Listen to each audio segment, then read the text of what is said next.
You just said the $100 question. So what do you think I found in your vehicle? A body. Really? Yep. I've gathered evidence. There's forensics evidence. There's biological evidence. There's DNA evidence. That's the reason you're sitting in this room today. They thought a body in the trunk would stay silent forever, but corpses talk, and tonight you'll hear every word. In this interrogation, a father and his fiancée try to dress torture up as love and vengeance as protection, but the walls don't bend, the evidence doesn't lie, and the truth is far darker than the excuses. He's zip tied in hands. He won't fuck with being a dumbass. You zip tie his feet. He won't shut up. So you put a sock in his mouth and then tape. And then he's still being it. Why would a man who spent his life raising a daughter become the architect of a killing that feels more like a ritual than a reaction? Over the next few minutes, we'll step inside the room where loyalty collapses, neighbors whisper what they saw, and lies unravel under the steady patience of detectives who know more than they say. You'll witness how everyday grievances escalate into carefully staged violence, how denial transforms into confession, and how a couple's desperate attempt at control ends with the law deciding their fate. This isn't just a murder story, it's a lesson in psychology, power, and the dangerous theater of revenge. Stay with me, because what you're about to see will challenge how you think about justice, family, and the fragile line between victim and villain. When they arrested you, did they tell you what the charge was? Am I arrested? Yeah. They didn't tell me. Yeah, they did arrest you, so you are under arrest. Oh, okay. Okay? Yeah, so you are under arrest. So. And what am I arrested for? Murder. Really? Yeah. You are arrested for murder. Yeah. And obviously, my job as a detective is I investigate. I've been doing this for 36 years. So, in fact, I'm hoping to do like one more, and you're going to see me retire. Good for you. But I've been doing this for 36 years, and I've learned over the course of that years that there's always two sides to a story. I mean, I understand that. Nothing that happens in a person's life is black and white. I mean, there's gray areas. There's things that happen in our lives that affect how we act, what we do, and nothing's black and white. Right. And I get that sometimes people that are good people, and I'm one of those people, can make a bad decision based on emotion or events or several other things. So what I like to do is I always like to collect both sides of a story, because I know there's two sides of a story. So I've kind of collected this side of the story. That who's murdered? Huh? Who's murdered? Well, how about this? Because I could tell you the name, and I will tell you it here. Because I'm going to be, what I will tell you, John, is as we talk, I'm going to be honest with you. I'm not going to bullshit you, not going to lie to you, not going to trick you. I'm going to be honest with you. Okay? Because that's who I am. I don't lie to people. I don't trick them. Like I told you earlier, there's always two sides of a story. So my job is to gather the facts, the information, and everything else, and then try to make an intelligent decision about what it is. Okay? Veterans build bridges by admitting life isn't black and white. John crosses with character assassination, Andrew the thief, corrupting his daughter, a prelude to vigilante math where violence is housekeeping. Listen to the inventory consoles, games, TVs, mundane trophies that let grievance masquerade as duty. In Interrogation, the first narrative rarely equals truth. It's the self-image alibi, stitched in a hurry, unraveled by patience. We log it not to believe it, but to measure how much he needs it.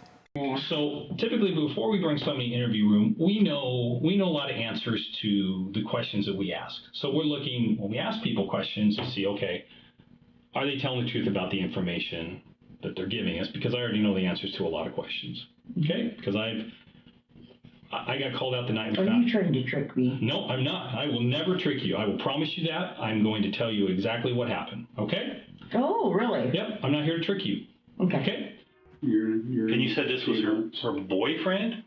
And what was his name? Andrew. Okay. I'm trying to think of his last name is. He had two last names. Well, but Andy. So how did these two first meet? A friend of hers, Ben. Okay. Benjamin. Okay. Not Ben that I was with, a little kid, 18-year-old, 19-year-old kid. Okay. And she met him that way. Okay. So when did she meet him? Do you remember? Early summer, Early summer of just this last year? 2019. I Okay. believe. Or So, maybe late summer of 2019. okay. So they meet through this kid, Benjamin. And they knew other people. Okay. And then are they friends? Do they turn into dating? What kind of relationship do they end up in?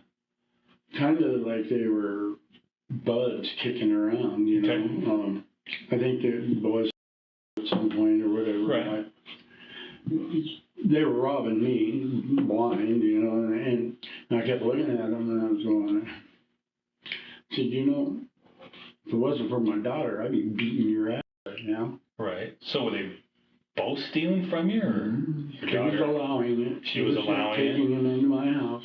Okay. So now did he stay at your house for a while? Or he was just, No, she was allowing him to come over? And take stuff. What kind of shit were they taking from you? No, all kinds of stuff. If you go look at the house, it's full of everything. It's crazy. Right. There's Wii systems, Xbox 360s, there's games, there's, you know, every one of my kids, even actually, you know, I always got them a TV, I always got them a game system, always, Right. I mean, blah, blah, blah. Right. Spoil them, I guess, I don't know. But, When body lands, we watch for microclosure. That flicker of relief because someone else finally said the secret. Brenda's dodge phrase. John settles into tactical stillness. The room narrows. We're no longer arguing theft or teenage misadventure. We're orbiting a trunk. Pressure shifts from facts to stakes. You can step off this road or keep digging. The shovel hides inside every unnecessary denial, and we count each lift. I got called out the early morning hours of the 22nd of October. Reference your car being found over in Hilliard. Okay. Okay. So your car was parked on the side of the street and it had been abandoned there. Okay. Okay. And where did you say that was? Over in Hilliard. You said by some park. Yeah, there's a park over there in the area of Everett in Nevada. I'm not in Nevada, I'm sorry, Everett in Napa. There's a park over there, Rochester Heights Park. It's a small little park over there. So anyway, your car was over there, okay? So, you know, somebody called it in abandoned, okay? So obviously the plates on the car, they come back to you, okay? So officers get there and they end up looking inside the vehicle, okay? So what do you think we found in the vehicle? I have no idea. Okay. See this? Remember what you read? What do you think we found in the vehicle? Was there weapons or something? No. Homicide, right? Okay. What do you think we found in the vehicle? I don't know. Well, if I'm a homicide investigator, what do homicide investigators do? The only thing I could think of was there a weapon or something that was used? You said you found something in the vehicle. I don't investigate weapons. What do homicide investigators do? What do we investigate? Murders. Murders. You just said the $100 question. So what do you think I found in your vehicle? A body. Really? Yep. And you know what? I know from my investigation that you know that. Okay, so let me tell you, Brenda, this ain't my first rodeo. I've been doing this 36 years, and I know that you exactly know everything about this thing, okay? Now, what I want you to do, Brenda, is don't dig yourself into a hole, okay? Because you don't want to go down that road. Because you don't want to get yourself caught up in something that at this point, right now, in this avenue, you have a chance to maybe kind of get off on a side road and help yourself. Am I being accused of murdering? No, at this point, I'm not accusing you of murder. Because I didn't know there was a body in that car. Okay, but let me tell you this. Who do you think that body was in that car, if you had to guess? Considering that somebody's missing, possibly Andrew. Okay. John floats a decoy. Maybe Andrew stole the car. Decoys aren't meant to persuade. They buy oxygen. The detective clips the line with what matters. Forensic, biological, DNA, 3 doors opening to the same hallway. Evidence doesn't care who you are. It cares where you were. When science narrates, plots simplify. The question isn't if, but why.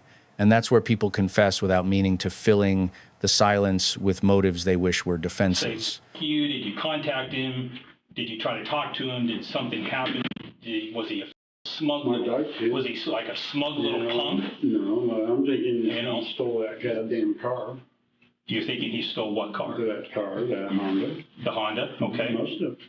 Okay. You know, I thought, for a long time, we thought Ashley had it, and then, like I said, then Brenda said, fuck, Stephanie. And I'm going, Stephanie can't drive. Right. We'd be called by the paramedics coming to get her because she's getting a wreck so fast.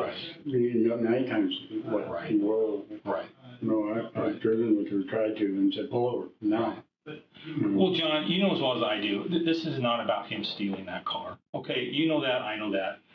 Well, You know as well as I do. I know. You know as well as I do that his body was in the trunk of that car. You know that.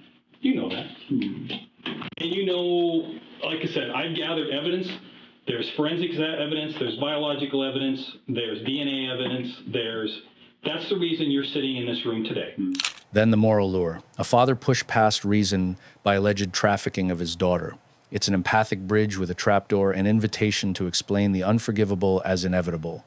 Many confessions begin here, in the fantasy that a judge will grade on a curve. Revenge always auditions as justice. It rarely gets the part. Step onto that stage and the story plays as rescue. The transcript, however, files it under murder. Man to man, you killed him. It is what it is. I get it. He's a piece of shit. He trafficked your daughter. He sold her for $1,000, and he's a piece of shit. I get it. Okay? And I get you were angry. I understand that. I understand as a parent, as a father, I get it. I understand it. Tell me what led up to it. What happened? What did he do? Just be honest with me so I can go to a judge and go, look, this guy's a good guy. He worked for the county for 18 years. He's an upstanding guy. This guy trafficked his daughter. Okay? You can only push a man so far before we draw that line in the sand and say, this isn't right. This isn't right what he did. My daughter will pay for this for the rest of her life. It is not right. Murder's not right either. Well, sometimes it is what it is. Okay? Well, the Sometimes- judge and jury ain't gonna say Well, that. but a judge and a jury will hear your story. sides. They'll hear your story. But it's important for you to tell your story because a jury needs to hear your story. When a jury is looking at this video, are they looking at you and going, you know what? This guy's a prick who is just an asshole and he shouldn't have done it? Or is it a jury who listens to your side of the story on this video and goes, you know what? I got a daughter. I get it. I understand why this guy did what he did. I understand it. Okay? I understand it. They need to hear that from you. They need to hear your side of the story. It's important for you, for what happens after this. This is your chance. This is your chance to tell that jury right there what happened and why this piece of shit got what he deserved. That's all I'm telling you, man to man. Tell your story. Tell me what happened. Well, I'd like to kill him. Okay? I really, but no, he stole the car, evidently, because he's in it. Well, you killed him. I know that. So Okay. once again, John. How do you know I killed him? Because I have evidence, I have statements. There's more people. Statements. There's more people than you that know about this. I don't have you arrested here for no reason. Okay. Once again, I'm just trying to get you to tell the people that you'll eventually talk to in front of a jury what happened. Okay. Well, just tell me what happened. I know about the property up north. I know that you never intended for that car to end up in the city of Spokane. That was got to be like a. Well, I mean, why would he let's do be that? honest. You had to have an awesome moment when the police showed up on your doorstep Friday. You had to go. I'm sure your buddy could see I was having an awesome moment. I could 'Cause tell. looked right at him and it was like, I could tell you were. So you know right there when the major crimes detectives walked up, you went. Oh, yeah. They found Andrew's body. You knew it. Brenda tests the edges, demanding proof she'll never be shown. It's not a bluff, it's calibration. The detective lists what matters: the car, the property, the trace, the biology, evidence that behaves like weather, indifferent and cumulative. She is reminded of Geography Riverside, deputies in march because place is the enemy of denial, Between loyalty to a fiancé and liability to a felony, she is warned where the cliff begins. The room doesn't get louder, it just gets smaller. But Brenda, it's time to be honest You're with me. accusing John of Okay. murdering him? Yes. Yes.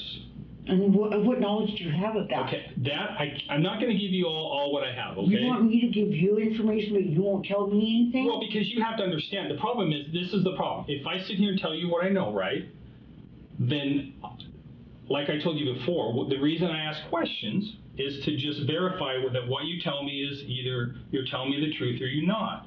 If I sit here and tell you all the information I have about what I know and why I know it, then if I ask you a question, you already know everything I told you. I can't determine whether you're telling me the truth or not, okay? So I'm not going to sit here, I can't sit here and tell you what I know, because I just can't.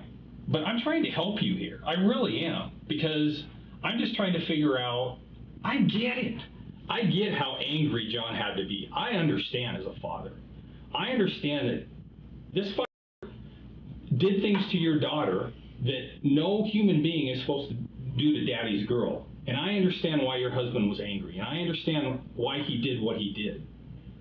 Okay?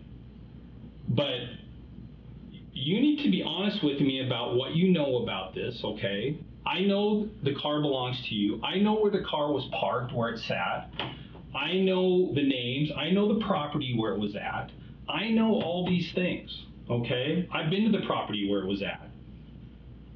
I've been pretty much working 24/7 on this case since the time I rolled up on Friday night last night and found a body in the What back property were of your car. Huh? What property? It's up above Riverside. I know exactly where it's at. Okay? I didn't know where it was at. Okay, well, I know where it's at, and I know where the car was parked. In fact, there were deputies up on that property back in March, and the car was sitting there. Okay? So I know, believe me, I've done my homework, Brenda, and like I said, I'm not trying to be not at all. I told you from the time I started that I was going to be completely honest with you, and I have been nothing but honest with you. There was a body in the back of your car. The body belongs to Andrew. I know from my investigation that John killed Andrew, and we need to deal with How that. do you know that? Believe I don't me. believe that. I have evidence from the car. Okay, I processed the car. People leave trace evidence behind. People leave other evidence behind. There's biological evidence. There's fingerprints. There's a whole array of evidence to get left when a crime occurs. So I have evidence, and I have other things. Am I going to sit here and tell you everything? Of course not, because I'm not going to do that. All I'm asking you, Brenda, is I get it. You're between a rock and a hard place. I completely understand that, because John is your boyfriend, okay? My fiance. Or fiance. I apologize. And I get it. You're between a rock and a hard place. But you also have to understand at this point, you don't want to get caught up into this to where we charge you, okay? If you have knowledge, which you do, then all you need to do is be honest with me. That's it. The pivot arrives. John shields Brenda, then narrates the prelude lure a would-be robber, confirm the insult, and escalate control. Zip ties, a gag, the ritual of domination masquerading as order. Violence turns manual, hammer fists, a knife, the awful respiratory rattle that follows. This isn't heat of the moment, it's staged proximity restraint on hand before the reason appears. In interrogation rooms, pre-packed tools are louder than alibis. Preparation is the fingerprint motive leaves on method. I mean, we're being honest, right? We're being real men. We walked up and you went, look at that. She really don't know much about it. Brenda doesn't? No. Okay. Well, that's one thing I told Brenda, too. It's like, Brenda, obviously, I don't want to get her in trouble. Right. The only way she would get in trouble is if she knows things that you told her or she witnessed things you did. Right. And you're telling me that's not the case. Mm-hmm. Okay. So you're telling me that, was she involved in the murder? No. Okay. Was she present? It wasn't even. Was she present when the murder? Okay, so what happened? Okay. What happened? Tell me. Well, he was going to rob a friend of mine. Okay. After all this, Okay. And I said, who are you dealing with? And he told me, I said, he's bad news, dude. I said, call him up and get him to come over, Okay. And so I come walking out, around the corner, and he'd be like, and I said, oh, yeah. You know, and we sat there and we talked, and he lied. He lied a couple times, you know, and I said, no. No, you don't get to lie. And then finally he admitted, yeah, I sold her for $1,000. Right. My daughter didn't tell me she got sold for $1,000. He told me he sold her for $1,000. Right. And that's still, and I said, you're being honest with me? Just like, what Right. And I said, so I'm thinking we can work through this. Right. You know, but I'm mad at her. And I go, why? Why would you? My daughter got a good heart. She wanted to help you out. And then he spit on me. Okay? Yep. And that's when he got zip tied. Okay. And the sock stuffed in his mouth. Okay. And I still wasn't good.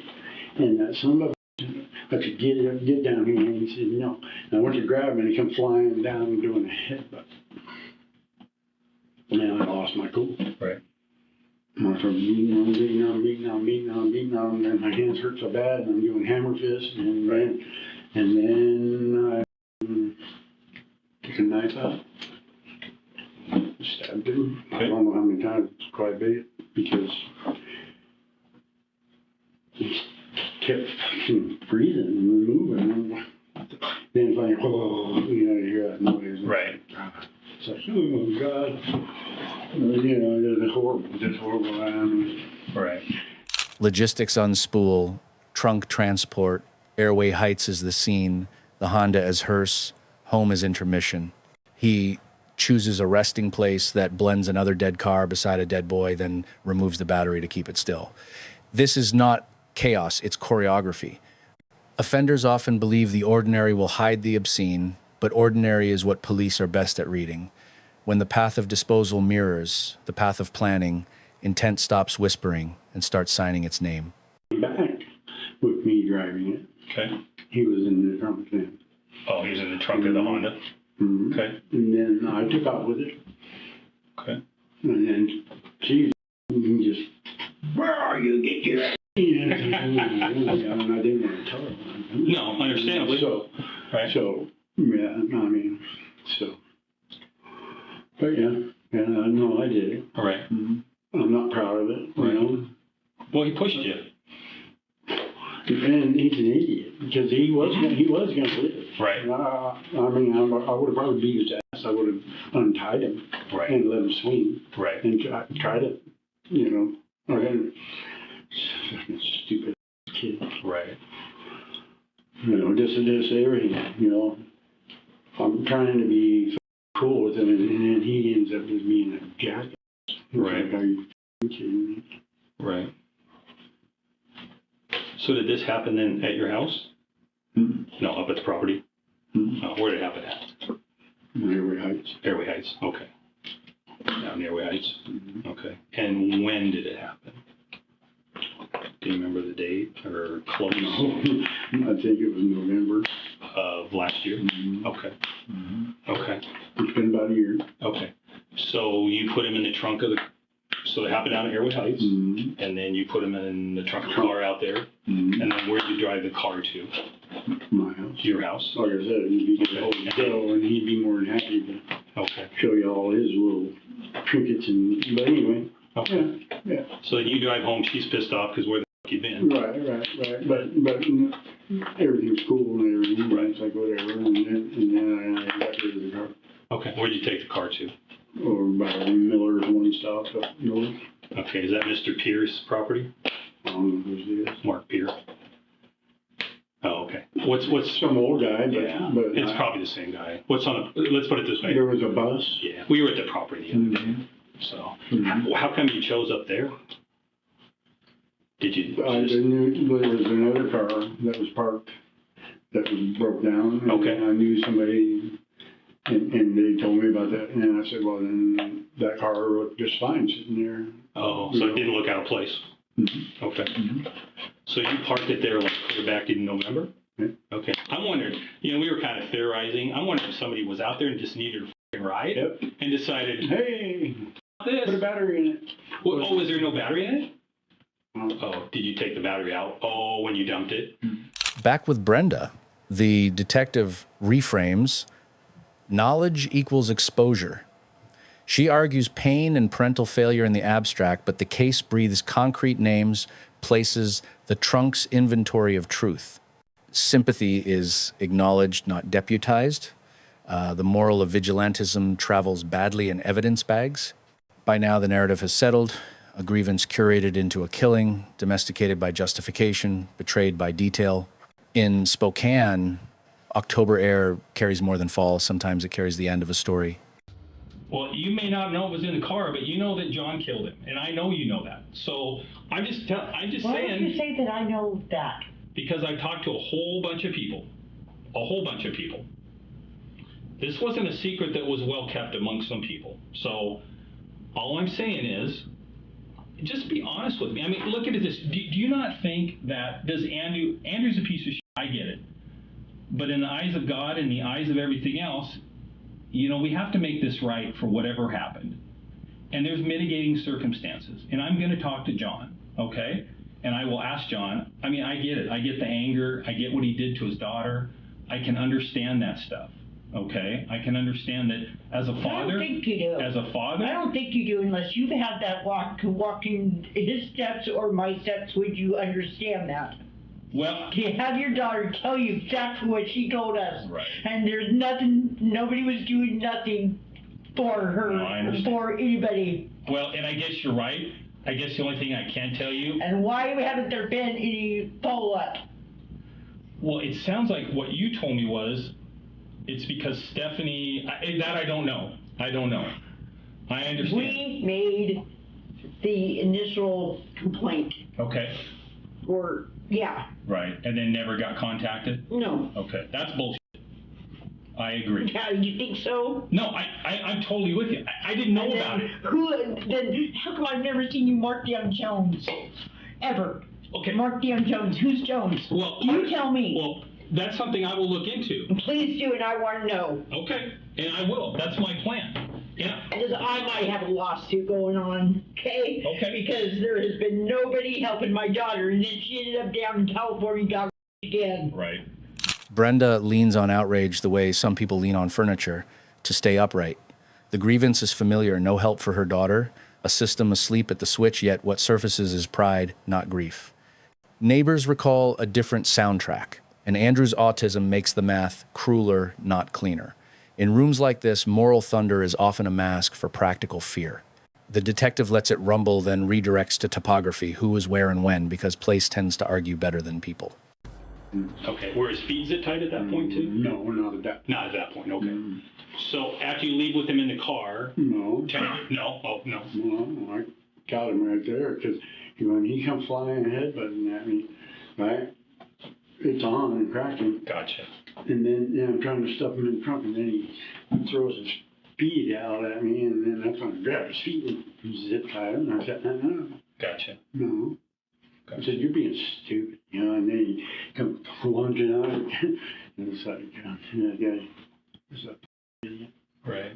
But if he would have listened to me, right, and went and talked to Mar or any of those other guys, right? Right. They would have told me, leave him alone. Yeah. Don't do nothing stupid. Don't push I him. mean, why do you want to go there? Right. I get along with just about everybody. Right.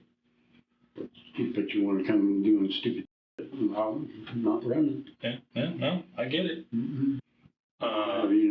Any one of the... So it sounded like there was more than one knife?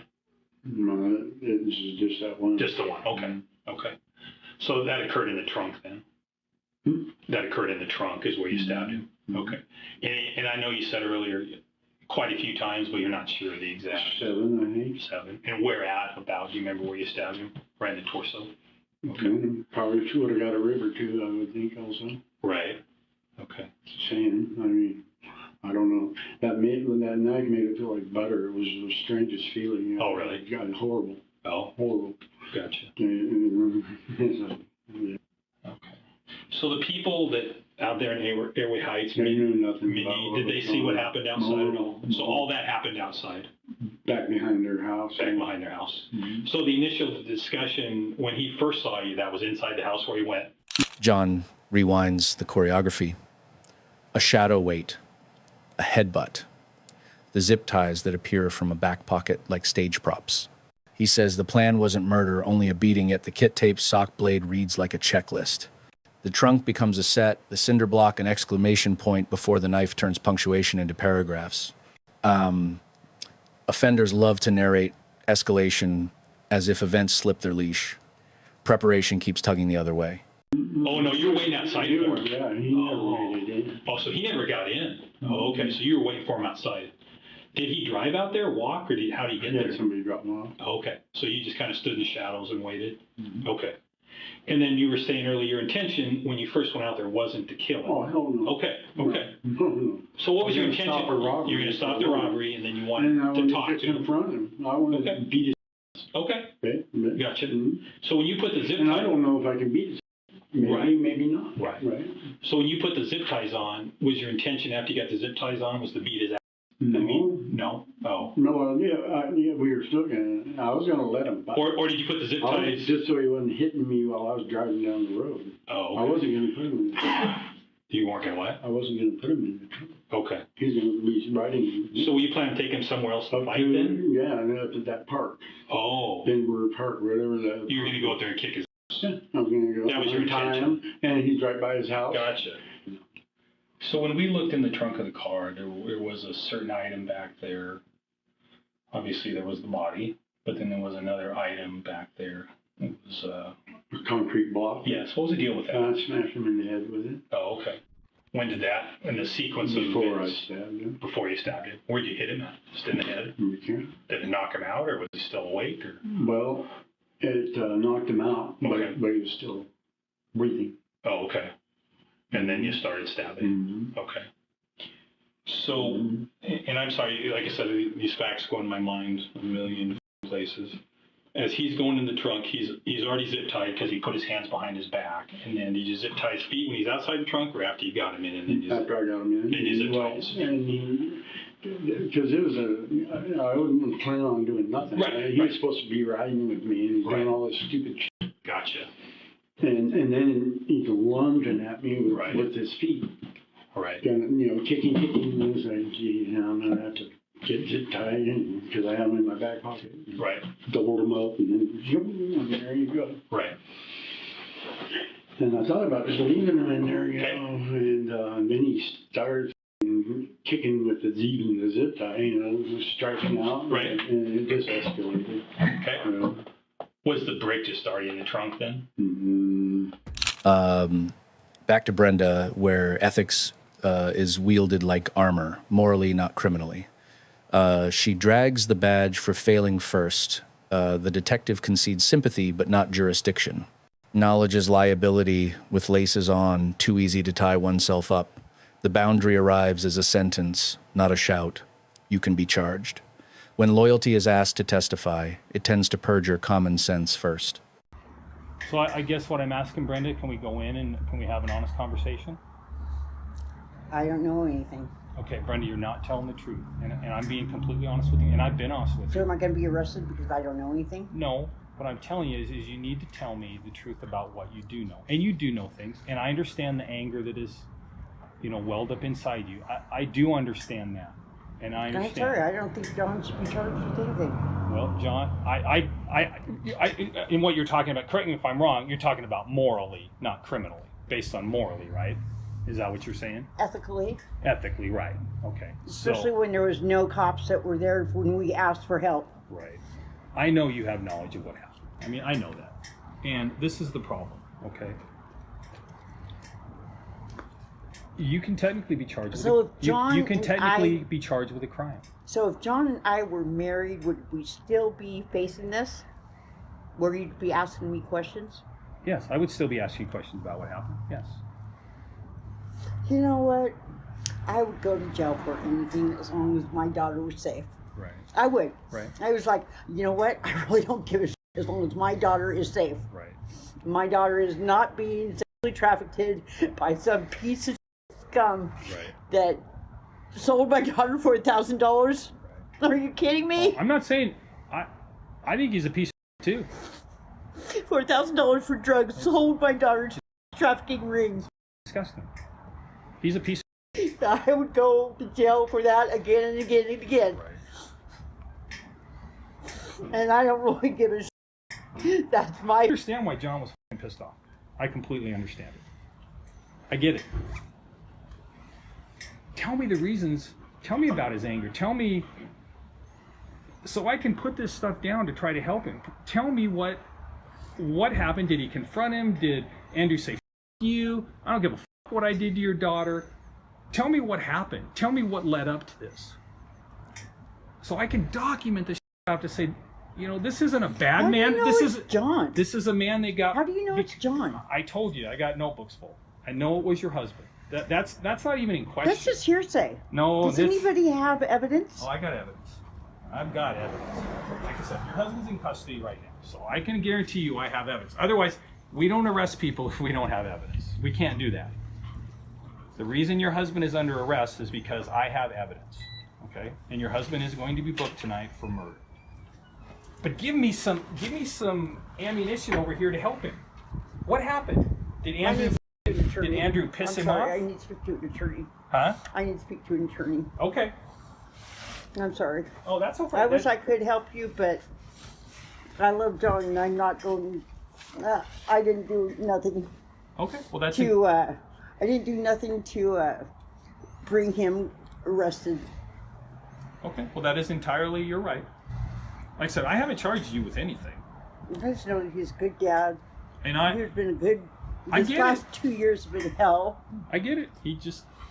He made a bad decision and he got pissed, and Who says it was a bad decision? well, okay. I'm telling you, if it was me, I would have done it. Right. Gotcha. Okay. And if you were the father and that happened to you and nobody else was following up on it, if your daughter was, you know, you would have done the same thing. Right. Don't tell me otherwise. Right. The finale is clinical, hands tied, feet tied, gagged, taped. The cinder block falls, the knife works the abdomen. Then the sound every homicide detective's shorthand for mortality fills the trunk in the room. John calls honesty doing the right thing, a phrase that fits better on a poster than a police report. Confession doesn't cleanse here, it simply completes the map from motive to method to aftermath. He's zip tied in hands. He won't f***ing quit being a dumbass. Mm-hmm. You zip tie his feet. He won't shut up. So So you put a sock in his mouth Mhm. and then tape, Yeah. and then he's still being a No, and then he's throwing, lunging his feet lunging. at. So that's when there's And he almost came out. I mean, okay. it's like, So there's a cinder block there. Mhm. You grab the cinder block and like you just throw it, or you hit him, or how many I kind of threw it. kind of threw it at his head, Mm-hmm. hits him, but he's still conscious. Mm-hmm. Well, kind of. Kinda. Really. Not really. He's kind of out of it then. Mm-hmm. And then at this point, you take the knife, Mhm. which you just have in your pocket or Oh, coat, right away. Right in here. like like on a clip. in a clip. So you take the knife, boom, and then just go to town on him. Mm-hmm. Okay. And you think most of the wounds were in the abdomen? That's where all of them. Any in the neck or? I don't think so. Okay, so mostly the abdomen. Mm-hmm. Stomach and everything. And then at one point, he kind of starts like what you described as the death. Flutter, the death girdle. Okay. Okay. What a horrible sound. And then you realize this went farther than I thought. Well, yeah, no, even, you know, this is like, oh my. Right. Like I said, I just sat there. Right. That's why I was always mad because I didn't come home. I was just Gotcha. fucking freaking I can get you that too. I appreciate it, John. I know this has been hard for you. Mm-hmm. I appreciate you being honest with me. I get it, and like I said, I just want to thank you for doing the right thing. Well, I know. I want to thank you for doing the right thing. I really do. Yeah. Okay? We end where most vigilante myths do, with paperwork. On the 16th of January 2025, the law answered John Eisenman, first-degree murder, 25 years. Brenda Cross, first-degree murder, 8.5. The theme isn't bravery, it's choreography, how grievance rehearsed itself into torture and called it love. Their fatal error wasn't rage, it was planning dressed as principle. The lesson? Justice is blind, revenge is just nearsighted and insists it can drive. If this kind of long-form breakdown helps you think sharper about interrogation and narrative craft, subscribe for more deep dives. Drop your questions below so we can dissect them in future cases, and share this episode with anyone who studies true crime, storytelling, or the psychology of confession. The world keeps handing us new rooms, new tables, new chairs. Our job is to keep reading them without blinking.